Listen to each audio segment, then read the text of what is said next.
اللہ اکبر اللہ اکبر۔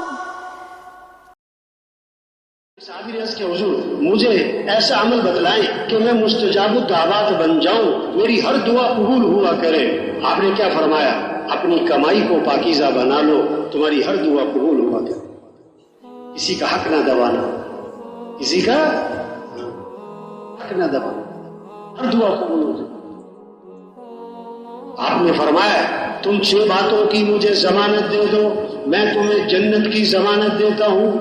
6 باتوں کی ضمانت دو، میں تمہیں جنت کی ضمانت دیتا ہوں۔ بات کرو تو سچ بولو، وعدہ کرو تو پورا کرو، امانت رکھی جائے تو ادا کرو، اپنے ہاتھوں کو روکے رکھو، ظلم نہ کرنا، آنکھوں کی حفاظت کرو، شرمگاہ کی حفاظت کرو۔ یہ 6 کام تم کر لو، اللہ کے نبی نے فرمایا جنت کی ضمانت میں تمہیں دیتا ہوں۔ اس پر کھانا ہے کیسے سب کے اخلاق اچھے ہوں، اللہ کی رضا کا جذبہ ہے۔ ہمیں کس کو راضی کرنا ہے بھائیوں؟ ہمارا مطلوب کون ہے؟ ہمارا معاملہ کس کے ساتھ ہے؟ پیدا کس نے کیا؟ جانا کس کے پاس؟ تو کس کو راضی کرنا ہے؟ اللہ کو راضی کرنا۔ تو وہ سب سے پہلے جہنم میں ڈالے جانے والے لوگ اور کہ ریاکار ہو، ریاکار، دکھلاوا نہیں، دکھلاوا نہیں، اللہ کے لیے ہر چیز، حتیٰ کہ اچھے کپڑے پہنو نا، اس میں بھی دکھلاوا نہ ہو۔ ایک حدیث میں آتا ہے جس نے اچھا لباس پہنا، شہرت کا لباس، اس لیے کہ لوگ کہیں کیا بات ہے، قیمتی لباس پہنا کس لیے؟ لوگ کہیں کیا بات ہے، شہرت کا لباس پہنا، تو اللہ قیامت کے دن اس کو ذلت کا لباس پہنا ہے۔ بھائی دیکھو چھوٹی سی زندگی ہے، اللہ نے ہمیں اس دنیا میں بھیجا کس لیے؟ ہم یہ اللہ کا دین دنیا میں زندہ کریں، اللہ کا پیغام انسانوں تک پہنچائیں۔ اللہ اپنے نبی سے فرما رہے بلغ ما انزل الیک من ربک، جو آپ پر آپ کے رب کی طرف سے نازل ہوا اس کو آگے پہنچائیں۔ اللہ اپنے نبی سے فرما رہے آگے پہنچائیں، اور اللہ کے نبی اپنی امت سے فرما رہے بلغوا عنی ولو آیہ، جو تمہیں دین کی ایک بات بھی آتی ہے اس کو آگے پہنچاؤ، آگے پہنچاؤ، یہ ہمارا کام ہے۔ اتنی زبردست دعا دی اللہ کے نبی نے، اللہ خوش و خرم رکھے، اللہ تر و تازہ رکھے، سر سبز و شاداب رکھے اس آدمی کو جو میری بات کو سنے اور اسے یاد کرے اور اسے آگے پہنچا دے، اسے آگے پہنچا دے۔ اللہ خوش و خرم رکھے، اللہ تر و تازہ رکھے، سر سبز و شاداب رکھے۔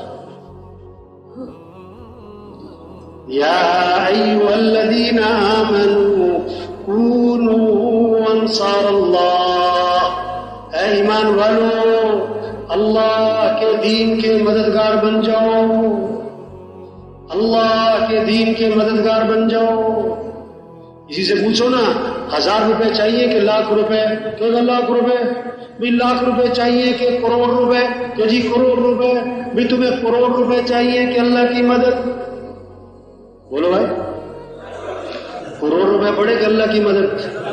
حکومت کی مدد چاہیے کہ اللہ کی مدد؟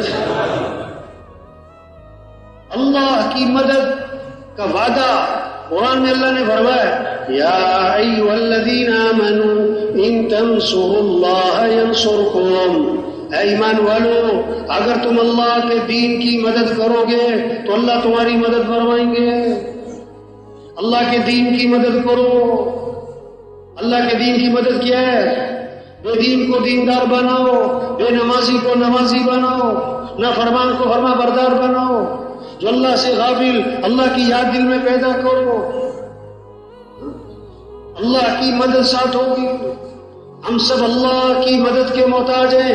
ینصرکم اللہ فلا غالب لکم، اگر اللہ تمہاری مدد کرے کوئی تم پر غالب نہیں آ سکتا۔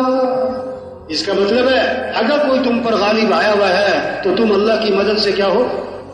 اللہ کی مدد سے کیا ہو؟ محروم ہو۔ وَإِنْ يَخْذُلْكُمْ فَمَنْ ذَا الَّذِي يَنْصُرُكُمْ، اگر اللہ تمہیں چھوڑ دے تو کون تمہاری مدد کرے گا؟ اگر اللہ مدد نہ کرے تو کون کرے گا؟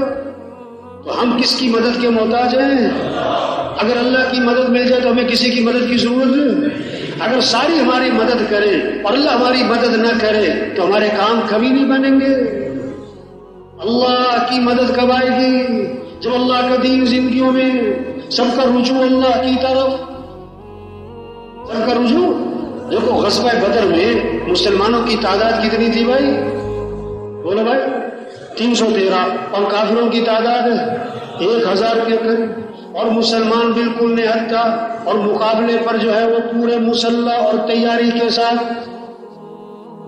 ٹھیک ہے، جب دونوں فوجیں ٹکرا گئی، جنگ شروع ہو گئی، یہ تھوڑے وہ زیادہ، یہ نہتا وہ مسلح، جنگ شروع ہو گئی. حضرت علی صلی اللہ علیہ وسلم فرماتے میں میدان جنگ سے نکلا اور حضور صلی اللہ علیہ وسلم کے خیمے میں آیا دیکھنے کے لیے کہ اللہ کے نبی اس وقت کیا کر رہے ہیں. لوگ کہتے ہیں ہمیں کیا کرنا چاہیے، تو اللہ کے نبی جو کر رہے تھے وہ کرنا چاہیے. اللہ کے نبی سجدے میں پڑے ہوئے تھے اور آپ کی زبان پر تھا یا حی یا قیوم، یا حی یا قیوم، یا حی یا قیوم. حضرت علی فرماتے میں پھر میدان میں چلا گیا اور میں جنگ کرتا رہا. پھر میں نکلا اور آپ کے خیمے میں آیا دیکھنے کے لیے کہ اللہ کے نبی کیا کر رہے، تو حضور سجدے میں پڑے ہوئے تھے. پھر میں میدان میں چلا گیا اور جنگ کرتا رہا، اور تیسری مرتبہ نکلا اور پھر حضور کے خیمے میں آیا تو حضور سجدے میں ہی پڑے ہوئے تھے اور آپ کی زبان پر تھا یا حی یا قیوم. آگے فرمایا اللہ کے نبی نے اس وقت تک سجدے سے سر نہیں اٹھایا جب تک کہ مسلمانوں کو فتح نہیں ہو گئی. ہاں یہ ہے کرنے کا کام. بدر میں ایک صحابی فرماتے میں بعد میں مسلمان ہوا، بدر میں مسلمان نہیں تھا. میں اور میرا چچا زاد بھائی ہم پہاڑ پہ چڑھ گئے میدان جنگ دیکھنے کے لیے. آسمان سے بادل آیا، ہمارے سر کے پاس سے گزرا تو اس میں سے گھوڑوں کے ہنہنانے کی آوازیں آ رہی تھی.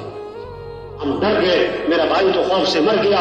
میں بعد میں جب مسلمان ہوا تو پتہ لگا کہ بدر میں آسمان سے پھر فرشتے اترے تھے، گھوڑوں پہ سوار ہوتے. صحابی فرماتے ہیں میں تلوار لے کر کافر کے پیچھے بھاگا، تلوار میرے ہاتھ میں ہے، گردن کٹ کے ہو گئی. میں نے کہا میرے تمہاری کوئی نہیں ہے، کیا ہوا؟ حضرت عباس رضی اللہ عنہ بہت لمبا قد، گھوڑے میں بیٹھے پاؤں نیچے لگے، آواز 12 میل دور تک جائے، اور لہیم شہیم. اور جناب ان کو وہ آئے تھے کافروں کی طرف سے، ان کو جن صحابی نے پکڑا ہوا ہے باندھا ہوا ہے وہ چھوٹے سے قد کے تھے.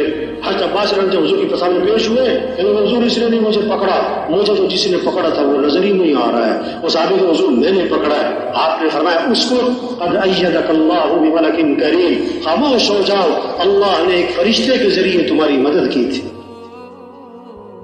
اللہ کی طرف رجوع ہوگا اور اللہ کے سامنے تضرع جاری ہوگی، پھر اللہ کی مدد آئے گی اور اللہ کی مدد سے دنیا آخرت بنے گی.